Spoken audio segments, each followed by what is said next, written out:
घर के बाहर इतनी गंदगी पड़ी हुई थी, बाल लंबे लंबे हो गए हैं, नाखून बढ़ा लिए हैं उसने। यार मेरा एक दोस्त और है साथ में, उसके संग ही जिम करता हूँ। मंदिर से कुछ दूर ऋषि को उल्टियाँ होनी शुरू हो जाती हैं। इतना होगा कि एक पॉइंट पे उसको खून की उल्टी होनी शुरू हो गई। वहाँ पंडित जी ने वो राहुल को दूर से देख लिया था कि मेरे भाई को बचा लो। उसने एक टेट उसके हाथ में लग के दी, उसने बोला एक इलाज है बस। उसको अपने शरीर का ही होश नहीं। वैसे ये वाली स्टोरी ना आपको हेडफोन लगा के देखनी चाहिए, क्योंकि मुझे पता है कि ये वाली स्टोरी के बाद आपको जिम जाने से भी डर लगने वाला है। तो ऐसा कोई किस्सा है भाई कि जिम से संबंधित या कोई किसी के साथ हुआ हो? क्योंकि आप उस दिन मुझे बता रहे थे कि एक किस्सा आपके किसी दोस्त के साथ हुआ था। मेरा एक बहुत अच्छा दोस्त है ऋषि। अच्छा। वो अभी कुछ टाइम पहले मेडिकल कॉलेज से पास आउट हुआ था। उसकी जॉब लगी भोपाल में। भोपाल में? तो भोपाल जाता है जॉब करने के लिए। अब नया था उस शहर में तो उसको कुछ आइडिया भी नहीं था। अच्छा। उसको एक जिम मिली, वहाँ पे कुछ लोग मिले नए। हाँ। उसने उनके संग थोड़ा सोशल वगैरह किया। अच्छा अच्छा।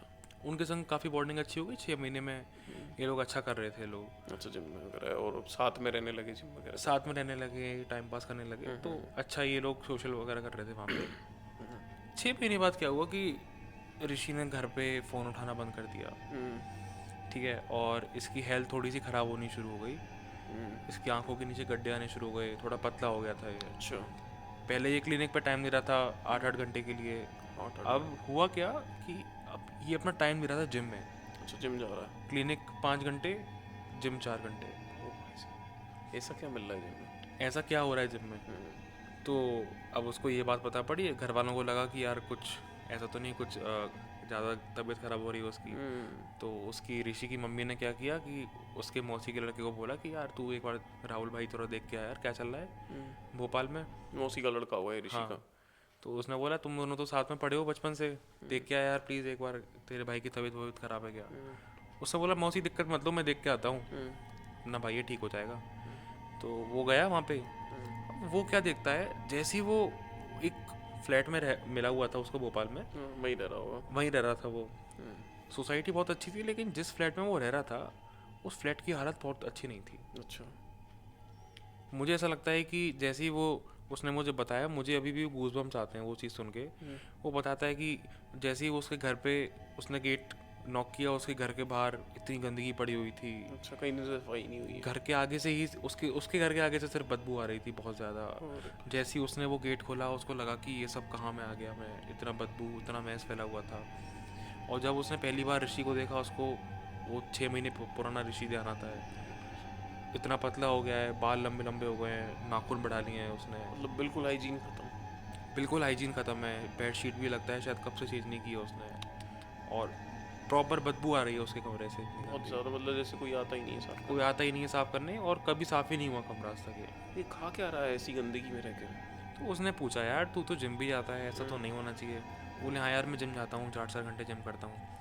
उसको बहुत शक हुआ कि 4 घंटे जिम करने वाला इतना गंदगी में और ऐसा इतना पतला तो नहीं होगा। नहीं नहीं, सही बात है। तो उसने बोला ठीक है कोई बात नहीं। वो उसके संग एक बार जिम गया। और वो दिखता है वो सिर्फ ट्रेडमिल ही करता है जिम में। सिर्फ ट्रेडमिल कर रहा है बंदा? सिर्फ ट्रेडमिल करता है। राहुल एक बार उसके साथ जिम चला गया था शाम को। वो ट्रेडमिल करता है बस वो।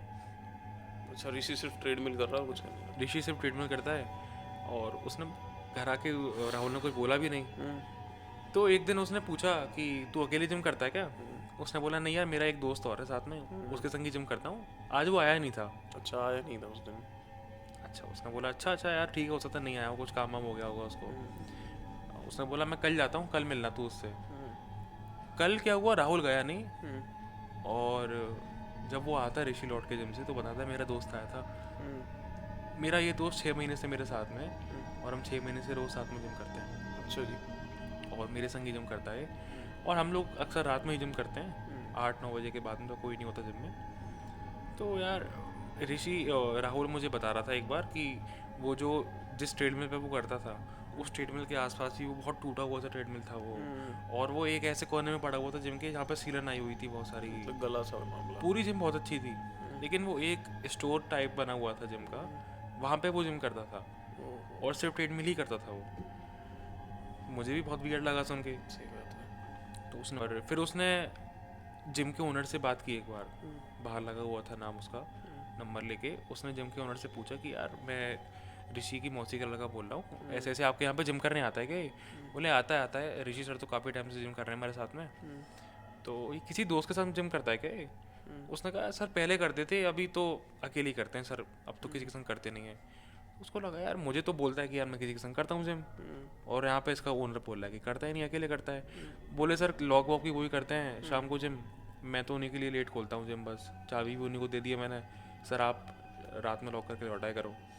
मतलब वहाँ कोई लड़का था ही नहीं। वो ऐसा उसको लग रहा था अभी तक। अच्छा, तो ऋषि उसने और थोड़ा राहुल पता को। किया, हम्म, तो उसने बोला सर आपको ऐसे लग रहा है, तो उनके सर कुछ दोस्त थे, आप उनसे बात कर लो एक बार कि क्या क्या सीन है।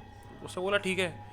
तो राहुल ने, कुछ ऋषि के दोस्त थे जो जिम में उसके संग जिम करते थे, तो उसने उससे पूछा कि यार ऋषि तुम्हारे संग जिम करता है क्या? बोले हाँ यार करता तो था, बट अब नहीं करता। स्टार्टिंग के 1 महीने हम लोग साथ में करते थे, बट अब नहीं करता, वो किसी और दोस्त के संग जिम करता है वो इस टाइम पे। तो उसने बोला यार ठीक है, उसकी थोड़ी हालत ठीक नहीं चल रही है अभी, थोड़ा बहुत पतला पतला भी हो गया है वो। उसने बोला यार थोड़ा देखो क्या सीन है। तो उसने बोला यार किसी के संग बताता है जिम करता है वो, उसी के संग जिम करता है सारे दिन वो। तो हुआ क्या कि अब उसने पूछा कि यार उससे पूछना कि वो जो बंदा है वो टोपी लगाता है क्या। टोपी वाला लड़का कोई। तो वो घर पे गया और उसने ऋषि से पूछा कि भाई वो तेरा दोस्त टोपी लगाता है क्या। उसने पूछा यार तुझे कैसे पता है ये चीज़, तू तो कभी मिला भी नहीं उससे। बोले नहीं मैं तो वैसे ही बस पूछ रहा था यार मैं। फिर उसने उस दोस्त के पास वापस जाके पूछा कि भाई क्या था उस टोपी वाले इंसान में से। वो कह रहा था हाँ वही आता है। बोले भाई मैं बताता हूँ है क्या सीन। अच्छा। उसने बोला कि भाई ये जो टोपी वाला आदमी है, 6 महीने पहले एक बंदा था हमारे जिम में, और वो बहुत जेलस होता था लोगों से। अच्छा। उसको लोगों की अच्छी फिजिक दिखती थी तो वो उनके ऊपर ब्लैक मैजिक करता था, प्रोटीन पाउडर में कुछ मिला के पिला देगा, ऐसे करके कुछ कर देगा। उसको समझ नहीं आता था लोगों की अच्छी फिजिक। हाँ, मतलब वो अंदर से जेलिसी करके टोट के करता होगा सबको लोगों का। तो बहुत लोगों ने समझाया भी उसको कि भाई ये सब मत किया कर। और एक दिन ऐसा खबर आती है कि वो मर गया, वो बंदा मर गया था। वो बंदा मर गया, और लोग बोलते हैं कि वो इसी चक्करों में मरा है, वो बहुत काला जादू वगैरह करता ब्लैक था मैजिक में पड़ गया था। और वो एक दिन ऐसे एक्सीडेंटली ख़त्म हो गया वो। तो उस टाइम पर राहुल डर गया कि यार मुझे लग रहा है ये वही बंदा साथ में है। सही बात है। और फिर उसको याद भी आया कि जिस दिन मैं गया था उस दिन वो उसके साथ भी नहीं था जिम करने के लिए वो। अरे भाई साहब। उसको ये बात और पुख्ता हो गई कि ये पक्का वही है। उसने ये बात तुरंत उसकी मौसी को बताई कि मौसी ऐसे ऐसे बात है, मुझे ऐसा लग रहा है, अब आप बताओ क्या करना है। उसने बोला बेटा तू सही कह रहा है, हो भी सकता है ऐसी बात हो। भोपाल से ही कुछ दूर एक बहुत बड़ा मंदिर है, तो वहाँ के पास में एक पुजारी हैं काफ़ी पुराने, उनका भी छोटा सा मंदिर है, तो उनके पास चला जा और बात करके आ। तो उसने वो बताई ऋषि को कि भाई ऐसे ऐसे मंदिर दर्शन करके आना है। उसने साफ मना कर दिया, मैं किसी मंदिर नहीं जाऊँगा। उसने बोला चल मंदिर नहीं घूम के आते हैं, वैसे ही देख के आए बस। देख के आते हैं बस। वो मान गया इस बार, और अगले ही दिन ये लोग रवाना होते हैं, और मंदिर से कुछ दूर ऋषि को उल्टियाँ होनी शुरू हो जाती हैं। पहले से जाने से पहले। जाने से पहले ही उसको लगा हो सकता है मोशन सिकनेस वगैरह उसको हो। धीरे धीरे उसकी उल्टियाँ बढ़ने लगी, हर किलोमीटर बाद उसको उल्टी आने लगी। इतना होगा कि एक पॉइंट पे उसको खून की उल्टी होनी शुरू हो गई वहाँ पे। राहुल बहुत डर गया, बोले भाई मैं क्या करूँ अब, मैं गलत तो नहीं ले आया कहीं इसको, मरा ना जाए रास्ते। मरा ना जाए कहीं रास्ते में ये। तो उसने बोला कोई बात नहीं भाई, थोड़ा हिम्मत रख, थोड़ा पास में मंदिर है, पानी वानी पी लियो वहाँ पे। तू बहाने से कैसे भी करके बस उसको ले गया वो। इत्तेफाकन वो पंडित जी भी उसको वहाँ पे मिल गए। अच्छा, जिसकी वो भूल रही थी मौसी। पंडित जी ने वो राहुल को दूर से देख लिया था, मुझे पता है तू लाने वाला है ऐसे। तो पंडित उसने बताया कि पंडित जी ऐसे ऐसे बात है कि ये बहुत टाइम से जिम। बोले भाई मुझे क्या पता नहीं है क्या, जो तू करने आया है वो। मुझे सब पता है, मुझे सब दिख भी रहा है जो तू लेके आया साथ में इसके। इसके ऊपर कोई चीज़ है मतलब। पंडित जी ने साफ बोला उसको कि भाई मुझे दिख रहा है, रास्ते में उल्टियाँ होती भी आई हैं ना इसको। तो जैसे ही उसने ये सुना, उसने हाथ जोड़ लिए उसके कि मेरे भाई को बचा लो। बड़ी बात है भाई। बोले भाई ये बहुत टाइम से छूटा हुआ था, आज पकड़ में आया है मेरे हाथ में ये। तो उसने बोला कि ठीक है, इसका बचना मुश्किल है वैसे, तो कितना भी कोशिश कर ले ये बच नहीं पाएगा, क्योंकि ये उसको छोड़ना नहीं चाहता है, और वो इसके ऊपर इतना हावी हो चुका है, उसको इतना कमज़ोर कर दिया है उसने, वो उसको छोड़ना नहीं चाहता है। और ये एक दूसरे से इतना अटैच्ड है इस टाइम पे कि कोई किसी को छोड़ना नहीं चाहता है। वो मसान इस पे इतना हावी हो चुका है इस टाइम पे, उसने सीधा बोला है इससे कि इसके ऊपर मसान क्रिया हुई है, इसका पैर कहीं गलत जगह पड़ गया है और इसके ऊपर मसान क्रिया हो गई है। तो जैसे ही उसको ये बात सुनने में आई, उसने हाथ जोड़ लिया उस पंडित के सामने। उसने बोला कि इसको कैसे भी करके बचा लो, मेरे पे और क्षमता नहीं है कहीं और कुछ देखने की, बहुत परेशान है हम लोग। तो उसने बोला कि ये बच नहीं पाएगा, मैं लिख के दे रहा हूँ। उसने एक डेट उसके हाथ में लिख के दी कि लास्ट डेट है, इसके बाद ये बचेगा नहीं, देख लेना। तू कितना भी जोर लगा ले, बचेगा नहीं। इतना मतलब मसान इतना हावी हो चुका था उस पे। इतना हावी हो चुका था उस पर वो। तो उसने बोला कि सर आपने इतना देख ही लिया है, बाबा तो नेक कुछ आप देख लो, बच जाए अगर कैसे कैसे भी निकल जाए भाई, परेशान हो रहा है। तो उसने बोला एक इलाज है बस, वो काम कर गया तो कर गया, वरना मेरी जिम्मेदारी नहीं है इस चीज़ पे। वो भी तो अपनी जिम्मेदारी पे करवाएगा। 5 दिन तू उसको मेरे यहाँ पे छोड़ और मैं तुझे कॉल करूँगा, उसके बाद तब लेने आना है इसको। और अपने रिस्क पे छोड़ के जाना, हो सकता है कि इसके बीच में भी तुम पर खबर आ जाए। मर सकता है बीच में भी, गारंटी। मेरी गारंटी नहीं है कुछ भी। तो उसने ये बात बोली है। और इसके बाद में 4 दिन वो झेल गया कैसे तैसे करके। 5वां दिन बहुत बहुत भारी था उसके लिए। उसने पूरा उसके हाथ पे गंडे बांध के, कलाई बांध के, वो इतनी मुश्किल से मसान को उससे अलग किया। वो छटपटा रहा था, वो उसका हाथ पैर मार रहा था अपने, कांप गया मतलब। रो रहा था, गिड़गिड़ा रहा था उसके सामने, क्योंकि मसान छोड़ता नहीं है इतनी आसानी से। मसान पूरी जान निकाल देता है।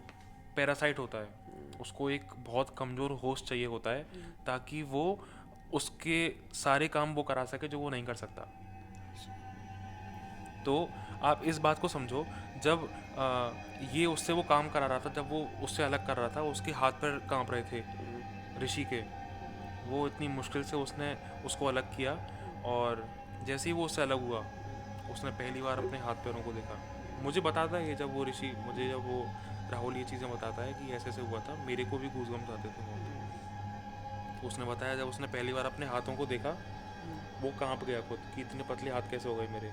उसने देखा उसके बाल इतने बड़े बड़े हो गए हैं। पूरा घबरा गया वो अपने आप को देख के, मतलब होश ही नहीं था पहले उसको। उसको अपने शरीर का ही होश नहीं था कि मेरा शरीर कहाँ है इस टाइम पे। इतना उसके ऊपर वो मसान हैवी था भाई। मतलब ये कह सकते हैं कि इसकी किस किस्मत थी, ये लड़का ये बच गया। उसने, जो वो बाबा था, उसने जब वो अलग हुआ, उसने बोला कि तुझे मैंने आज एक जान सौंप दी है, बस तू बच गया है कैसे भी करके, वरना किसी के बस की नहीं थी तेरे को बचाना, तेरे भी बस की नहीं थी तेरे को तू बच सके। बस तुझे मैंने कैसे भी करके बचा लिया है। बस गलती से भी जिस घर में और जिस जिम में तू जाता है उसमें कभी लौट के मत जाना। फिर उसने उसके बाद राहुल को कॉल किया है और राहुल उसको सेफली घर लेके गया है और उसके बाद वो जैसे तैसे करके बच पाया है। लड़का तो बहुत मुश्किल से बचा है। आज मैंने जब उससे कुछ टाइम पहले बात हुई थी तो मुझे पता पड़ा कि वो अब ठीक है, लेकिन बहुत कमज़ोर है वो अभी भी, क्योंकि वो इतना खोखला हो चुका है उस जगह से। क्योंकि बाबा ने उसको साफ बोला था कि अगर तू उसको वापस लेके गया, क्योंकि इस टाइम पे ये इतना कमज़ोर है, कोई और भी इस पर तुरंत हावी हो सकता है और इस टाइम ये झेल नहीं पाएगा इस चीज़ को। ज़्यादा बुरी कंडीशन कर चुका था। तो ये कहानी थी। और पर मैं कहूँगा कि भाई जहाँ भी करो, जिम वगैरह करो, देख के करो, हमेशा ऐसे नहीं भाई किसी भी जगह ज्वाइन कर लिया और सिर्फ मतलब कोई भी चीज़ जो कोई खिला रहा है उसे खा लिया। बिना देखे खा रहे हो ना भाई, बिना किसी भी चीज़ के खा रहे हो तो गलती आपके साथ में हो सकती है। कोई भी काला टोटका आपके ऊपर कर सकता है, क्योंकि लोग आउट ऑफ जेलेसी भी इन चीज़ों के सामने वाले के शरीर को देख के करते हैं। अब जो भी था कि वो पजेश था या कैसे उस पर मसान लगा, पर मैं इतना कहूँगा भाई कि अगर आज की वीडियो आपको पसंद आई हो, वीडियो के में ज़रूर कमेंट करके बताना हमको, और वीडियो को लाइक, शेयर और सब्सक्राइब कर दीजिएगा चैनल को। और अगर आपके पास भी कोई ऐसी कहानी है हमारे साथ जो आप शेयर कर सकें तो कमेंट में मुझे ज़रूर बताइएगा। मुझे बहुत अच्छा लगेगा आपकी कहानी यहाँ पर शेयर करके। आज की वीडियो में इतना ही। Thank you guys.